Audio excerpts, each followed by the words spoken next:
Ils ont mis un peu de chauffage.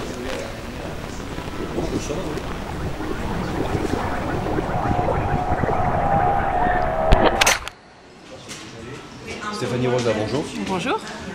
Alors pour commencer, est-ce que vous pourriez vous présenter en quelques mots? Alors je suis chargée de recherche au CNRS, je suis au laboratoire Triangle qui est à l'École normale supérieure de Lyon et je suis spécialiste des Lumières, de la Révolution française et surtout de l'héritage des Lumières et de la Révolution française dans les pensées socialistes. Alors je dis socialiste au pluriel parce que quand je dis socialiste, je veux dire, on va dire égalitariste, voilà, communiste et anarchiste. Voilà. Et donc j'ai travaillé et je travaille encore en ce moment sur tout cet héritage dans les pensées, on va dire, de gauche ou du mouvement ouvrier jusqu'à nos jours. D'accord. Alors vous avez écrit un livre intitulé La gauche contre les Lumières, point d'interrogation. Dans quelle mesure une partie de la gauche occidentale a-t-elle renié ses fondamentaux théoriques et philosophiques? Alors il y a une crise, enfin, c'est le contexte dans lequel il faut comprendre ce rejet de l'héritage des Lumières par une partie de la gauche, c'est celui d'une crise un peu globale, et je pense qu'il faut commencer par dire ça. La gauche est en crise pour des raisons déjà anciennes et historiques.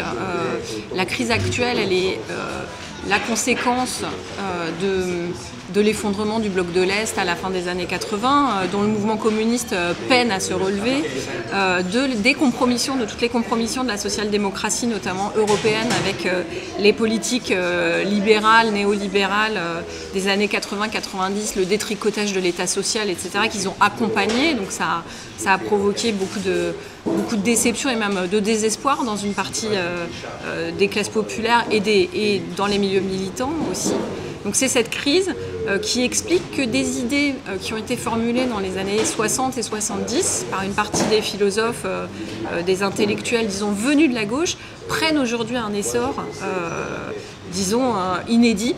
Et effectivement, dans les années 60 et 70, alors moi j'ai étudié cette dimension généalogique, hein, j'ai pas développé dans mes travaux, j'ai pas développé sur les aspects politiques et historiques, même si ce serait intéressant d'expliquer pourquoi ces intellectuels dans les années 60-70, après les décolonisations, où là aussi la gauche n'a pas été à la hauteur, parce qu'il y a ça, après aussi des années où il y a un certain nombre de questions qui n'ont pas été prises en compte, la cause des femmes, la question des minorités sexuelles ou des minorités, des identités minoritaires, tout ça n'a pas du tout été pris en compte par la gauche traditionnelle, la gauche, je veux dire, social-démocrate et communiste. Et du coup, une partie des intellectuels décide non pas simplement de critiquer certains retards ou certains manquements, et en espérant amener la gauche à réparer ou à rattraper ses erreurs, mais décide qu'en fait, la tradition socialiste en général doit être dépassée. Et comme l'héritage des Lumières, le rationalisme, le progressisme, l'universalisme, eh bien, finalement est la matrice des différentes tendances du mouvement socialiste, du mouvement ouvrier, eh bien, il décide de remettre en cause radicalement cet héritage, l'héritage des Lumières en fait. Et à travers l'héritage des Lumières, ce que j'ai essayé de montrer dans La gauche contre les Lumières, à travers l'héritage des Lumières, en fait, c'est la tradition socialiste, c'est les organisations socialistes traditionnelles qui sont visées dans leur fondement idéologique. D'accord. Alors, dans votre ouvrage, vous accordez une attention particulière à Foucault. Dans quelle mesure ce penseur a-t-il contribué à la montée de l'anticommunisme en Occident et à la montée, on va dire, de l'opposition au rationalisme, au sens de l'histoire, à l'universalisme? Alors Foucault, c'est vraiment un personnage clé dans cette histoire, pour plusieurs raisons. D'abord parce que chez lui, effectivement, l'anticommunisme, l'opposition de manière générale à la tradition socialiste est très claire, et elle est très clairement articulée à un rejet de l'héritage des Lumières.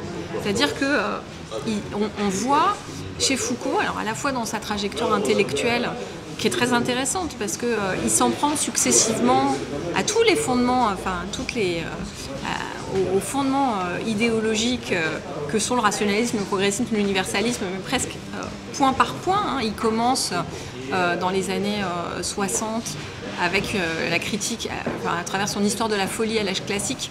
il s'en prend à la raison occidentale, au cartésianisme, en expliquant qu'en fait le triomphe du rationalisme correspond à un enfermement de tout ce qui n'est pas rationnel, donc du coup des procédures de domination, de maîtrise des corps et des individus. Il commence avec la folie, il continue, il y a les mots et les choses où il s'en prend à l'humanisme. Assez clairement, il explique qu'il est temps de dépasser l'humanisme, ce qui est quand même extrêmement problématique quand on y réfléchit, hein, mais voilà. Il continue dans les années 70 avec Surveiller et punir, où il explique que la révolution philosophique sur le regard complètement transformé sur les peines, sur les emprisonnements, sur la manière dont on traite les prisonniers, donc qui s'effectue au XVIIIe siècle, est en fait simplement une façon de reconduire de nouvelles formes de domination. C'est pas adoucir la domination d'État, c'est pas mieux respecter les droits de la personne, c'est une nouvelle manière d'assujettir. Et parallèlement, il y a cette progression théorique, et parallèlement sur le plan politique, il prend position tout à fait clairement. Il y a un débat avec Noam Chomsky dans les années 70, il y a des déclarations, plusieurs déclarations dans des interviews dans les années 77-78, et puis il y a ces deux derniers textes, Qu'est-ce que les Lumières, où il s'en prend à la fois à la raison et aux socialistes qui en sont les dépositaires. Et dans le débat avec Chomsky, c'est très très clair. D'accord. Alors, la gauche universaliste est souvent accusée d'être complaisante vis-à-vis de l'impérialisme, vis-à-vis du racisme. Alors, est-ce que c'est fondé ou est-ce que c'est pas un procès injuste dans une large mesure, vu les racines idéologiques des luttes anticoloniales réelles dans l'histoire? Vous prenez l'exemple d'Ho Chi Minh dans La gauche contre les Lumières. Est-ce que ce n'est pas un pied de nez à ces affirmations? Alors, ce qui est certain, et en fait, disons l'élément ou les éléments historiques sur lesquels cette critique se base, je pense, hein, à l'origine, c'est le fait qu'effectivement, notamment en France, puisque ça vient quand même beaucoup d'intellectuels français, la gauche socialiste et communiste n'a pas été à la hauteur au moment des luttes de décolonisation de l'après-guerre. Et notamment, pendant la guerre d'Algérie, c'est directement les socialistes au pouvoir qui ont dirigé la répression du mouvement indépendantiste algérien. Et le Parti communiste a mis vraiment très longtemps à se ranger du côté des indépendantistes, même s'il y a toujours eu des militants communistes qui ont porté les valises, etc. Mais globalement, la gauche n'a pas été à la pointe du combat anticolonialiste comme elle l'avait été dans les années 20, avec le Parti communiste des années 20, et comme elle aurait dû l'être. Hein. Et même comme elle l'avait été pendant la guerre d'Indochine, mine de rien, où ça avait été beaucoup plus prononcé avec le parti. Dans l'ensemble, on peut dire que dans l'après-guerre, les décolonisations, elles se sont faites indépendamment, sans vraiment d'aide du côté de la gauche occidentale. Donc ça c'est une chose. Mais si on prend vraiment la tradition des Lumières dans son fond idéologique et politique, effectivement, elle a beaucoup plus suscité de lutte anticoloniale qu'elle n'a justifié les entreprises coloniales. C'est-à-dire que ça commence dès la Révolution française, à l'été 1791. On a une révolte dans le sillage directement de la Déclaration des droits de l'homme du 26 août 89. On a une révolte d'esclaves à Saint-Domingue qui est suscitée par le fait que les nouvelles de la Révolution française sont arrivées à la colonie et que les Noirs des colonies, en tout cas une partie assez importante d'entre eux, s'est dit, ils ont déclaré les droits de l'homme, ils ont décrété les droits de l'homme, mais on les veut pour nous aussi, en fait. Et ce geste de récupérer l'universalisme des droits de l'homme pour en faire une arme dans la lutte anticoloniale, c'est un geste qui va être repris par un nombre incalculable de dirigeants indépendantistes, de mouvements indépendantistes dans le courant du XXe siècle. Parce que dans La gauche contre les Lumières, je parle d'Ho Chi Minh et de Nehru, mais j'aurais pu parler de Mao. Alors, on peut discuter du maoïsme, mais le marxisme, comme héritier des Lumières, c'est une idéologie qui a servi à Mao pour l'indépendance nationale. J'aurais pu parler de Léopold Sédar Senghor, avec sa voie africaine vers le socialisme, et où il reprend l'héritage occidental.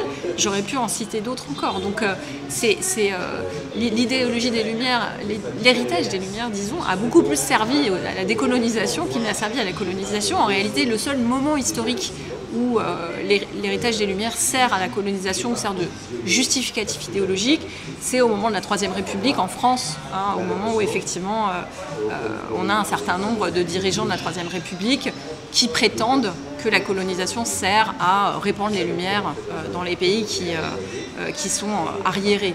Mais c'est ce que je dis souvent, l'Allemagne n'a jamais eu besoin de l'idéologie des Lumières pour coloniser, l'Angleterre n'a jamais eu besoin de l'idéologie des Lumières pour coloniser, l'Italie, donc dire que d'une manière générale, les Lumières ont justifié un projet colonial, historiquement, ça ne tient pas debout.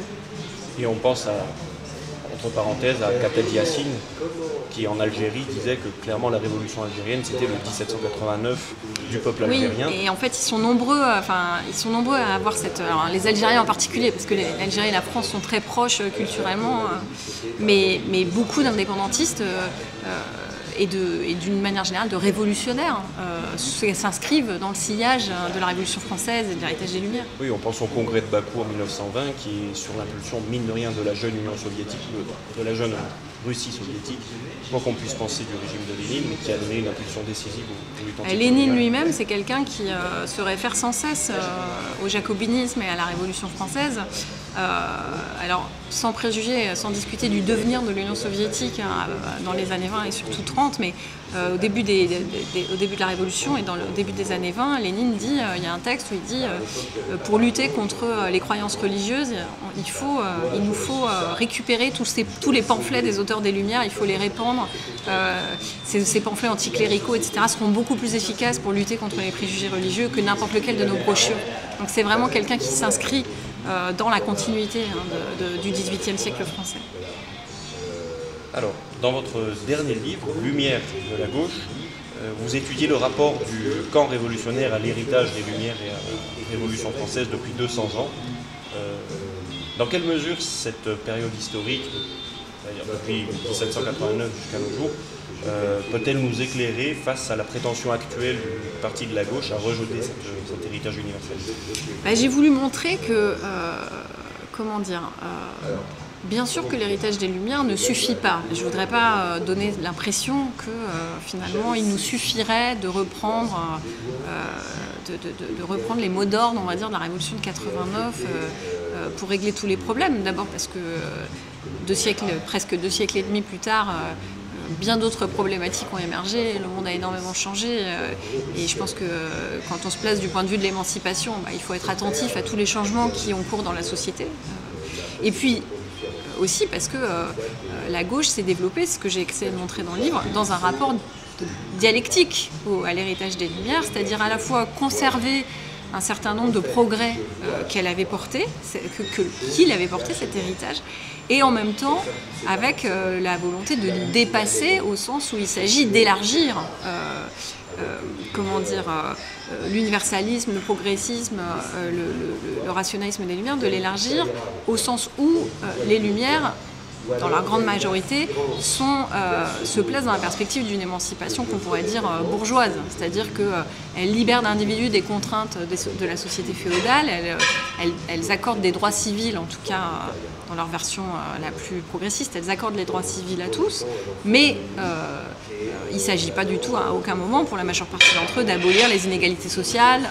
Au contraire, il s'agit de proclamer le droit de propriété. Et c'est la cible de la critique de Marx, de dire que les Lumières, la limite des Lumières de 1789, c'est le droit de propriété. Le fond de l'affaire, c'est ça. Donc, les Lumières ne vont pas assez loin dans l'égalitarisme, au fond. Et ça, c'est quelque chose que, dès la Révolution, la gauche de la Révolution voit très bien. Babeuf le dit de façon extrêmement claire à la fin de la Révolution française. Il dit que la Révolution française, de façon assez prémonitoire, on pourrait dire, il dit qu'elle a une trajectoire qui ne s'est pas encore terminée, qui doit aller jusqu'à l'égalité radicale, c'est-à-dire l'égalité, il appelle ça l'égalité réelle, l'égalité matérielle entre tous. Et fondamentalement, c'est le sens de la critique socialiste des Lumières de 1789. Il faut élargir, il faut approfondir, et donc dans une certaine manière, il faut dépasser l'héritage des Lumières. Voilà. Et j'ai voulu montrer dans le livre que c'était ce geste global, on va dire de conservation, de dépassement de l'héritage des Lumières, qui caractérisait, qui était en quelque sorte l'identité même de la gauche. Et que donc remettre en cause ce rapport dialectique, c'est rompre avec la tradition d'émancipation depuis la Révolution française. Au passage, on peut d'ailleurs noter que la critique d'une partie des Lumières, on va dire, qu'on pourrait appeler le versant libéral des Lumières, était déjà formulée en son temps par Rousseau, qui influencera Robespierre très rapidement, dans la mesure où une certaine forme d'individualisme prônée par Voltaire était déjà critiquée de manière assez radicale par Rousseau, qui anticipe d'une certaine manière la dimension sociale de la Révolution française.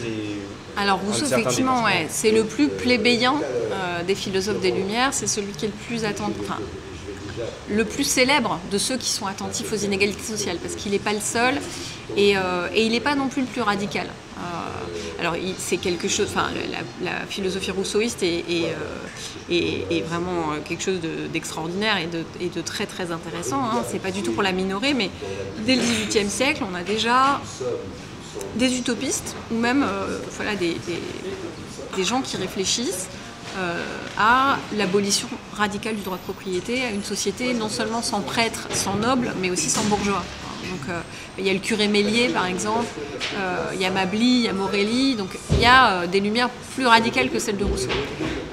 Mais Rousseau, c'est sûr qu'il a défendu, il a plus que défendu directement des mesures d'abolition, de limitation des inégalités, mais il a porté l'attention sur la question de la pauvreté, il a pointé le problème que ça pouvait être dans le cadre d'une république qu'il y ait des inégalités matérielles qui persistent. Et c'est vrai que c'est ce plébéianisme-là, qui a été récupéré par les sans-culottes au moment de la Révolution française. Donc c'est vrai que Rousseau, de ce point de vue-là, est un peu une figure tutélaire, pas du communisme, mais de l'égalitarisme socialiste, voilà, on peut le dire comme ça. Alors, vous avez consacré plusieurs articles à la pensée du philosophe marxiste Georg Lukács, qui identifiait dès les années 40 l'irrationalisme comme le noyau théorique du fascisme et d'une manière générale de la réaction. Est-ce que son ouvrage La destruction de la raison, qui a été vilipendé par beaucoup au moment de sa parution et qui est encore aujourd'hui très diabolisé, est encore d'actualité aujourd'hui, malgré les accusations de stalinisme quand il a fait l'objet, donc on peut voir qu'ils sont souvent très infondés. Oui, alors Lukács, c'est vraiment un philosophe. Pour moi, c'est sans doute un des philosophes les plus puissants, sinon le plus puissant du XXe siècle. C'est vraiment c'est une œuvre qui est méconnue et que j'ai l'intention, dans les mois et les années qui viennent, de faire connaître et de faire reconnaître, parce que c'est quelqu'un qui est un philosophe total, un peu à la manière dont Kant, dont Marx, dont Hegel pouvaient l'être. C'est-à-dire que c'est quelqu'un qui a au-delà de la destruction de la raison, qui a une réflexion anthropologique, historique, dialectique, qui est extrêmement impressionnante. La destruction de la raison, je pense bien sûr que l'ouvrage est daté au sens où Lukács l'écrit à un moment où il peut pas dire tout ce qu'il pense, donc il fait une postface, et c'est ce qu'on lui a beaucoup reproché. Il fait une postface où il tresse des couronnes à l'Union soviétique, à sa politique internationale en pleine guerre froide. Donc évidemment, c'est un ouvrage dont certains aspects ne peuvent plus être repris tel quel, c'est évident. Mais je pense que là où il a mis le doigt sur quelque chose d'essentiel, c'est qu'il a identifié, alors Lukács était vraiment quelqu'un pour qui la tradition humaniste occidentale et la tradition marxiste étaient dans le prolongement l'une de l'autre, prolongement dialectique bien sûr, mais c'est vraiment quelqu'un qui se sentait et qui s'est senti toute sa vie l'héritier de cette tradition humaniste occidentale alors que lui faisait carrément remonter aux sages de l'Antiquité, aux stoïciens, aux épicuriens, en passant par les philosophes de la Renaissance, les philosophes des Lumières, Hegel et puis Marx. Et par rapport à cette tradition, il identifie à partir de 1789 une contre-tradition, une tradition réactionnaire et réactionnelle, c'est-à-dire vraiment de réaction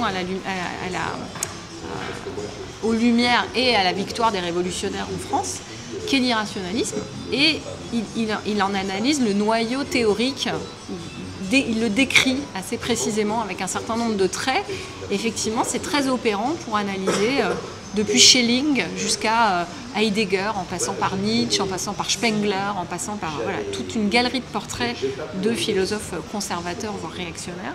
Et il explique comment toute cette tradition a formé un milieu idéologique et intellectuel dans lequel le nazisme a puisé des éléments de doctrine. Alors avec évidemment un appauvrissement, avec un éclectisme et puis avec une radicalisation raciste, etc., qui n'est pas là chez la plupart des auteurs que je viens de citer, hein, mais c'est quand même cette atmosphère idéologique-là qui rend possible, on va dire, l'avènement du nazisme. Et je pense que pour comprendre le noyau idéologique du nazisme, ça reste un livre indispensable. Et je pense aussi que c'est très intéressant pour comprendre notre situation contemporaine, à la fois pour comprendre l'extrême droite, disons, traditionnelle, européenne, qu'on connaît, mais aussi pour comprendre où mènent les remises en question radicales de l'héritage des Lumières dans la gauche, pour en comprendre les impasses, pour comprendre que finalement, en critiquant trop radicalement l'héritage des Lumières, on retombe en fait dans des ornières qui sont des ornières conservatrices. On n'est pas dans un surcroît d'émancipation, on est au contraire dans une régression à mon sens.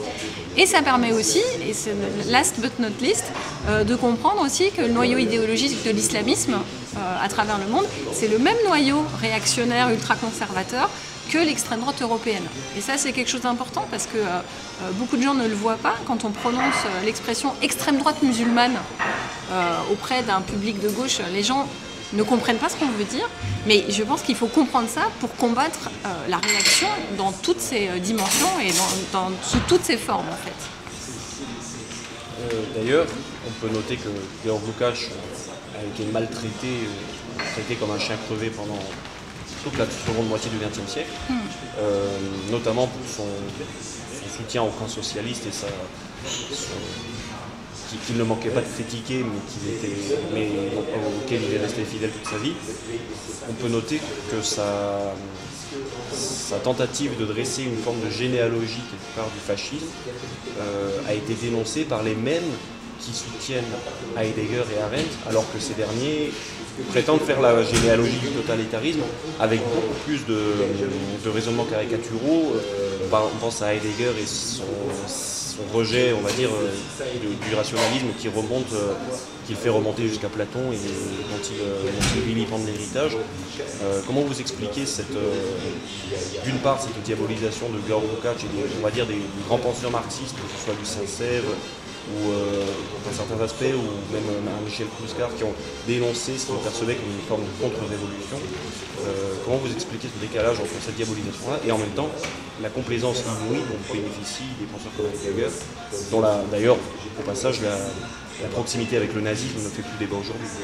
Alors, c'est vrai qu'avec le recul, ça paraît curieux, on se dit, mais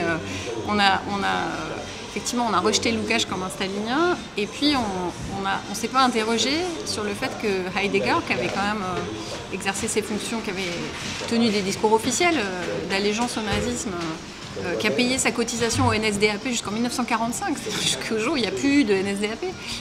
On ne s'est jamais interrogé sur le rapport entre son anti-humanisme et l'anti-humanisme des nazis, sur son anti-rationalisme et l'irrationalisme des nazis. Effectivement, avec le recul, ça paraît incroyable. Alors, je pense que il faut essayer de se remettre dans le contexte pour comprendre de l'époque, pour comprendre ça.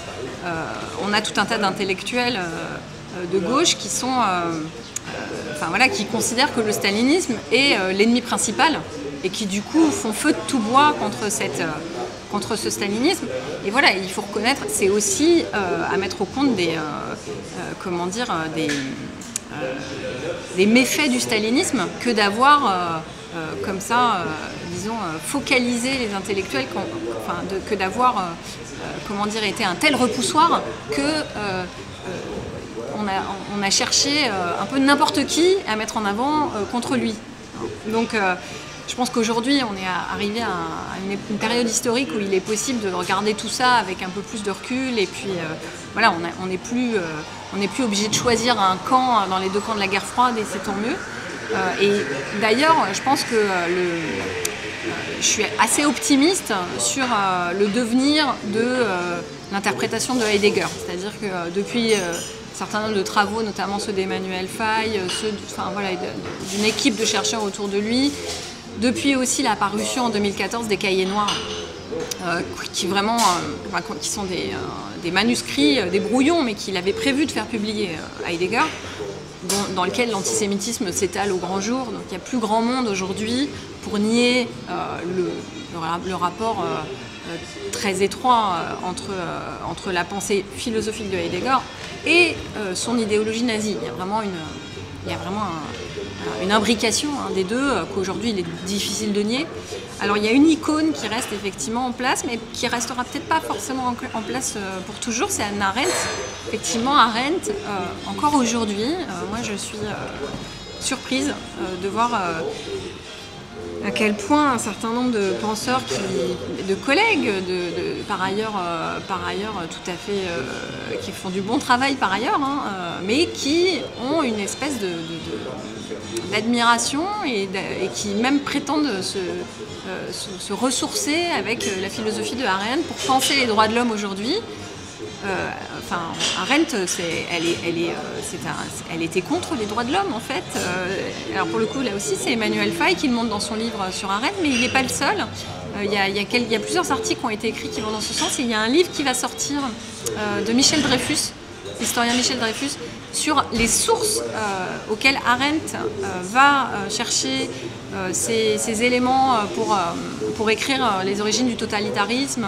Et Arendt ne se sert que d'auteurs ultra-conservateurs. C'est-à-dire que son univers idéologique, ses sources, c'est la révolution conservatrice allemande. Il y a un petit peu de Benjamin, il y a un petit peu par-ci par-là de références aux soviets, voilà. Mais fondamentalement, c'est un auteur... Si on s'en tient à ses sources, c'est un auteur conservateur, une autrice conservatrice.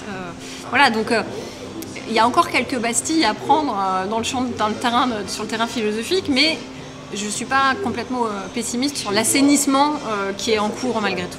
D'accord.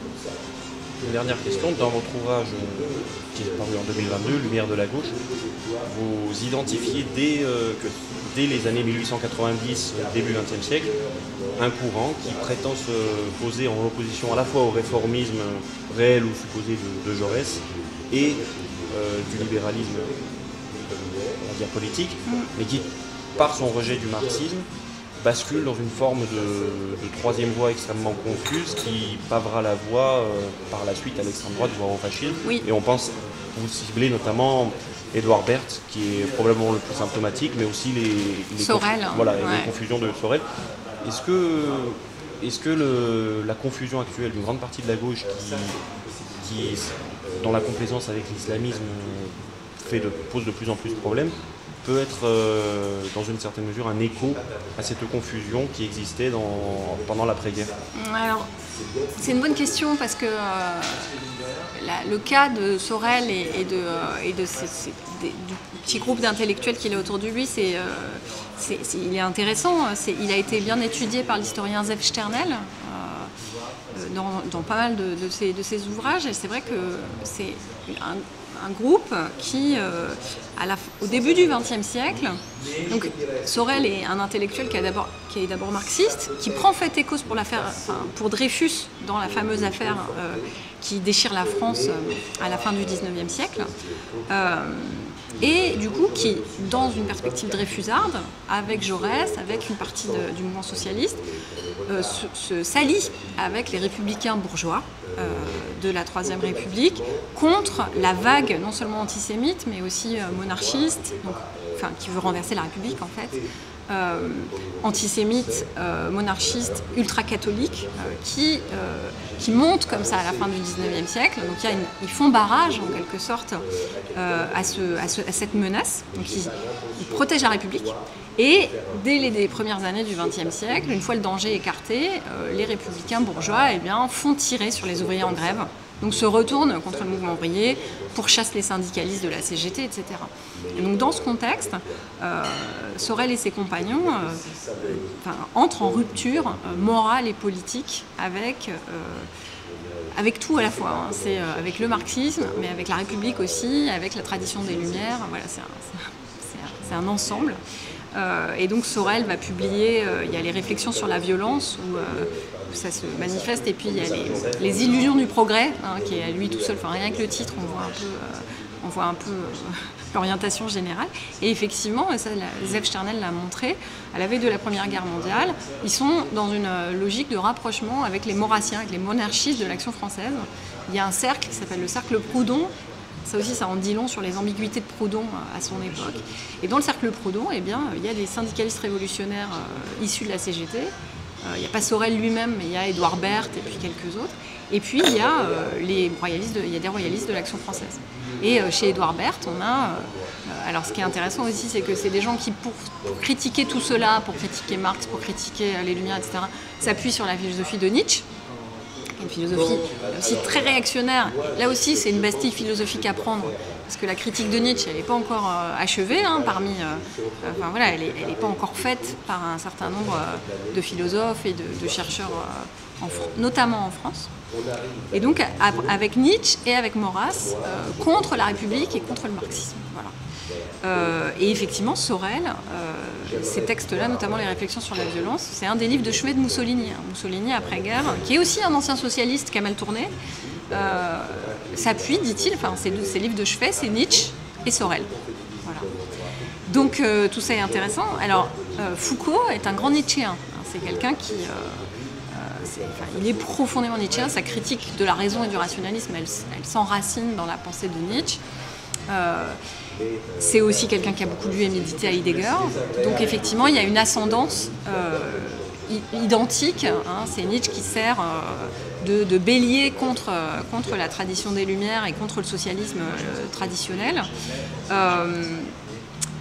Le rapprochement avec l'extrême droite, il n'est pas, en tout cas avec l'extrême droite française, ça c'est sûr. Maintenant, effectivement, il y a un rapprochement avec les islamistes, ou du moins il y a une complaisance avec les islamistes. Alors, dans quelle mesure c'est la même chose? Je pense qu'il ne faut pas... C'est pas forcément tout à fait la même chose, parce que les coordonnées sont très différentes, mais c'est une dérive, et effectivement, si on va chercher leurs sources intellectuelles, elles sont partiellement les mêmes, c'est vrai. Vous avez parlé de Nietzsche. On a souvent reproché en Occident à Georg Lukács d'avoir tiré à boulet rouge sur Nietzsche, y compris avec des lacunes, des insuffisances, une analyse peut-être trop germano-centrée concernant la généalogie du fascisme. Au début des années 2000, Domenico Losurdo a publié une biographie intellectuelle de Nietzsche monumentale qui, semble-t-il, a tiré le meilleur de Lukács concernant la critique de Nietzsche, tout en étant un peu plus mesuré plutôt. Est-ce que vous pensez que la difficulté, comment vous expliquez la difficulté encore en France d'assimiler cette littérature et ces travaux de recherche qui pourtant semblent faire consensus dans le monde du... Alors oui, la critique, la biographie intellectuelle de Losurdo, elle est vraiment, elle est très très bien, parce que effectivement elle prolonge ce que Lukács il écrit, c'est un chapitre dans la destruction de la raison, donc c'est beaucoup plus court, mais les intuitions profondes, c'est les mêmes qu'on retrouve chez Domenico Losurdo. Il n'y a pas de, il n'invalide pas ce que dit Lukács, simplement effectivement. Il a une analyse qui est beaucoup plus... Ça fait, je sais plus, 800 pages. Enfin, 1000 pages. Oui, 1000 pages. C'est une biographie monstrueuse. Et du coup, il rentre vraiment dans le détail de l'évolution de Nietzsche, texte par texte.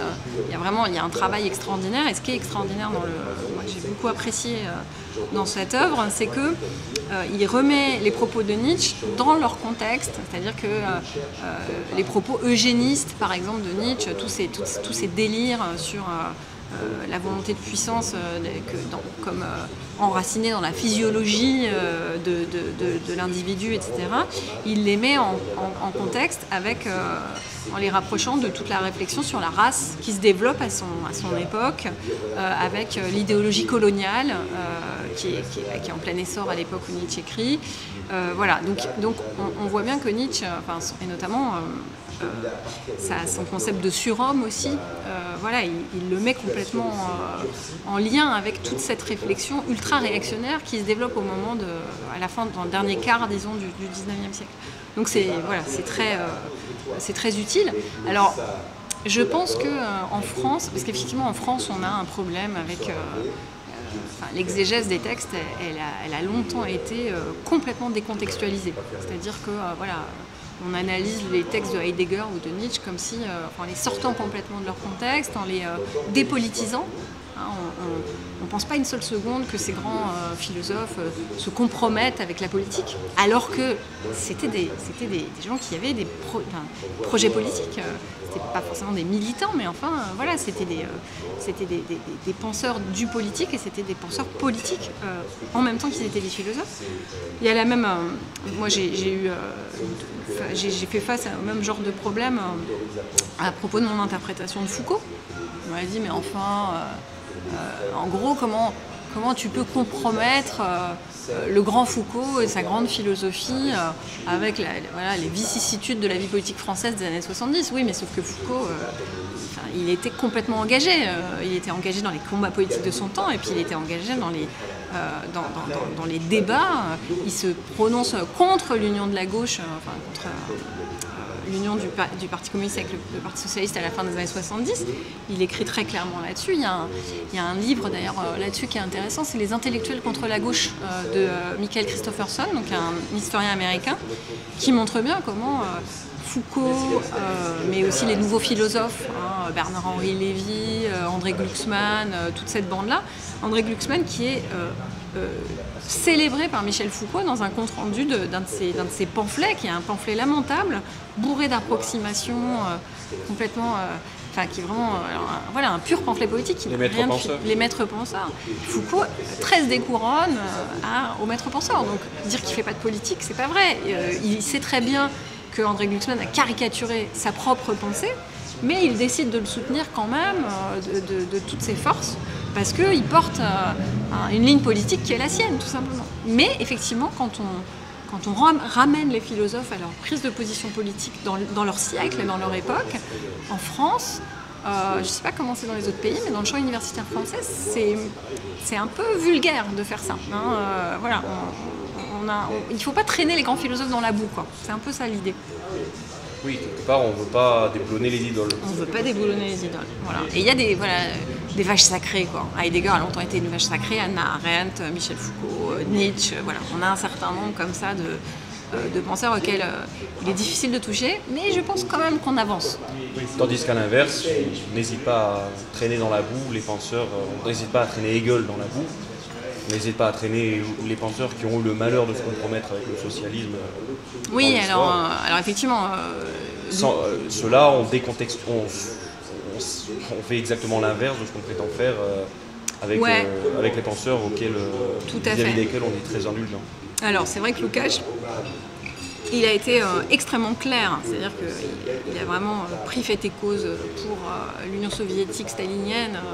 Alors il était obligé d'un autre côté, parce que s'il ne l'avait pas fait, il aurait probablement été en prison, voire fusillé, mais il l'a fait. Alors que Heidegger, par exemple, c'est plus crypté.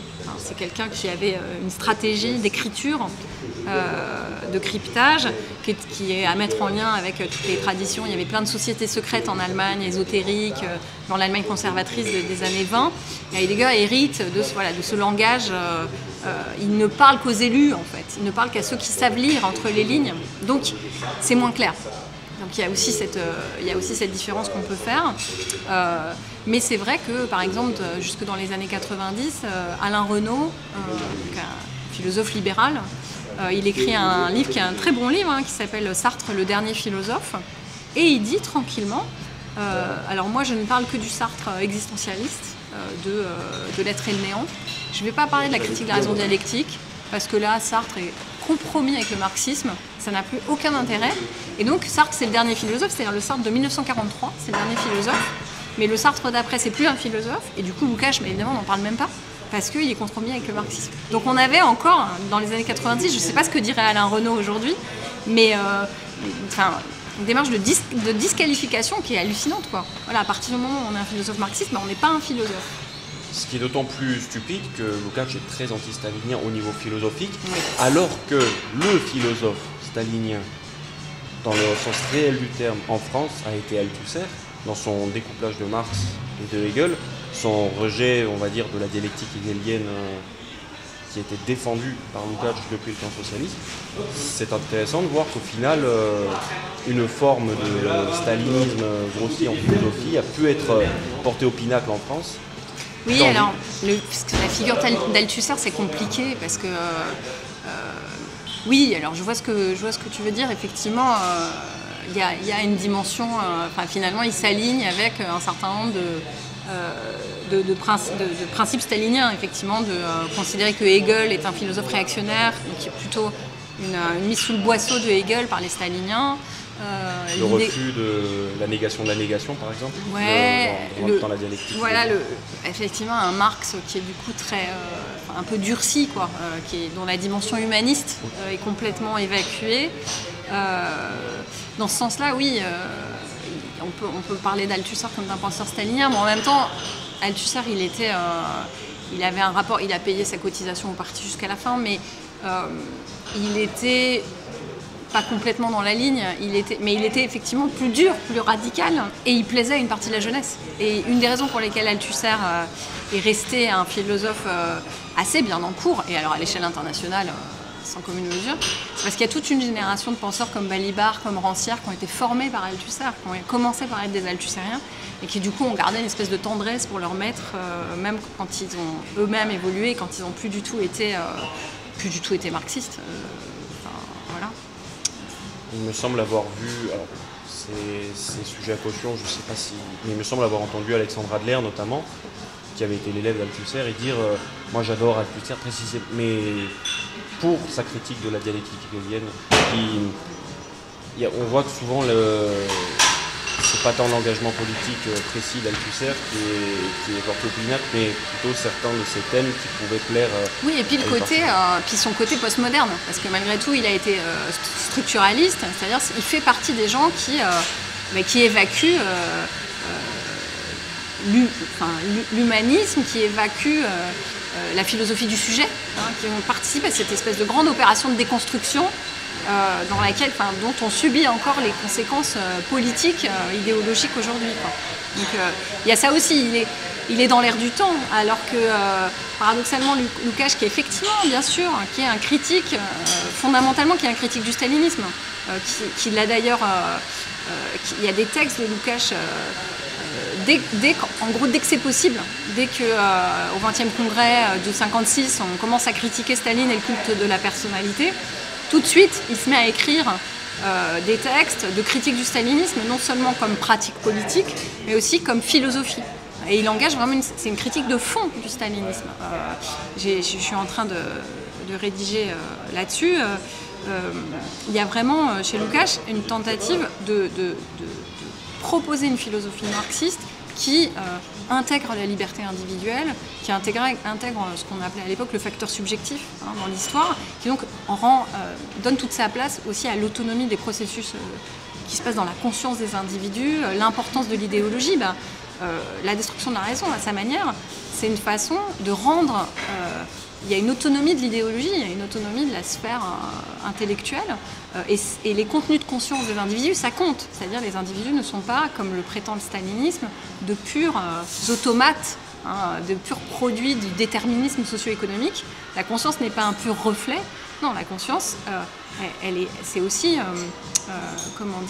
une source de l'action. Ce qu'on a dans la tête, ça compte dans la manière dont on va agir. Et donc, agir sur les contenus de conscience, faire de la politique, ça vaut le coup, mais ça veut dire qu'on accorde une marge à l'autonomie individuelle.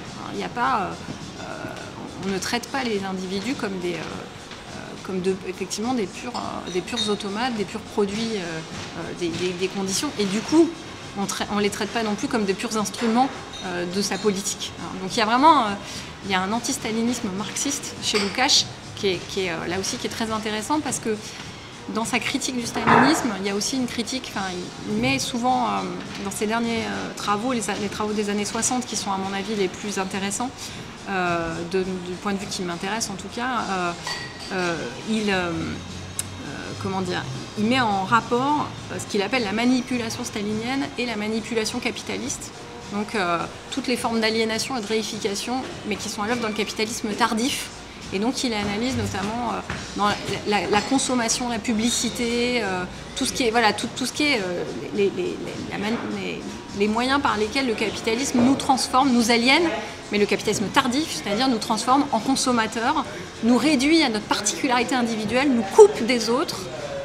Et je trouve que ces analyses, elles sont très intéressantes pour nous aujourd'hui, parce qu'on est encore dans ce capitalisme tardif, on a encore tous ces problèmes liés au consumérisme, liés à ce qu'il appelle l'idéologie de l'avoir, et la suprématie de l'avoir sur l'être. Et dans ce sens-là, paradoxalement, je pense que Lukács, penseur entre guillemets stalinien, mais finalement, il a encore beaucoup de choses à nous dire sur la société, sur nos sociétés contemporaines. Vous avez parlé de ses travaux des années 60. À cette époque-là, il publie L'Esthétique, qui a été récemment traduit en français chez les éditions critiques. Oui, tout à fait. Et aussi L'Ontologie de l'être social. L'Ontologie de l'être social. Un titre compliqué, mais est-ce que vous pouvez nous en dire quelques mots Pour moi, c'est la critique de la raison pure du XXe siècle. C'est vraiment parce que c'est une tentative de reconstruction de tout l'être, c'est-à-dire une lecture marxiste de l'être. Alors, l'être, c'est-à-dire l'être inorganique, la matière, l'être organique, les animaux, le corps, etc. Et l'être social, c'est-à-dire tout ce qui est propre à la sphère des activités et de la pensée humaine. Et parce que selon Lukács, Marx n'a pas systématisé sa méthode et il n'a pas théorisé l'être, la manière dont... c'est à la fois, comment dire, une ontologie, donc une science de l'être, mais c'est aussi une anthropologie, une science de l'homme, une étude scientifique, philosophique de l'homme, et c'est une philosophie de l'histoire. Donc c'est aussi une lecture de la manière dont l'histoire humaine, au-delà de la question des modes de production, il ne remet pas en cause les acquis du marxisme, mais il les met en rapport avec, encore une fois, la manière dont ça se traduit dans la conscience des individus. Comment le processus historique est vécu par les individus, quelle est la place de la conscience dans ce processus. Et donc c'est vraiment, c'est un système, il y a un collègue qui appelle ça une œuvre monde, et c'est vraiment ça, quoi. Il y a vraiment quelque chose de... Alors c'est difficile à lire, je suis en train d'en produire une interprétation qui est aussi pour moi aussi une exposition, c'est-à-dire que je vais en profiter pour faire connaître tout simplement ce contenu-là, mais je trouve que c'est vraiment c'est une philosophie humaniste dans toute ça, dans toute la force de ce terme-là, parce qu'elle met l'homme au centre et elle comment dire, il y a la perspective socialiste comme en quelque sorte l'accomplissement de l'essence humaine. C'est comme ça que Lukács voit les choses et c'est très enthousiasmant aussi d'un point de vue idéologique. Écoutez, merci beaucoup. Je vous en prie, merci à vous.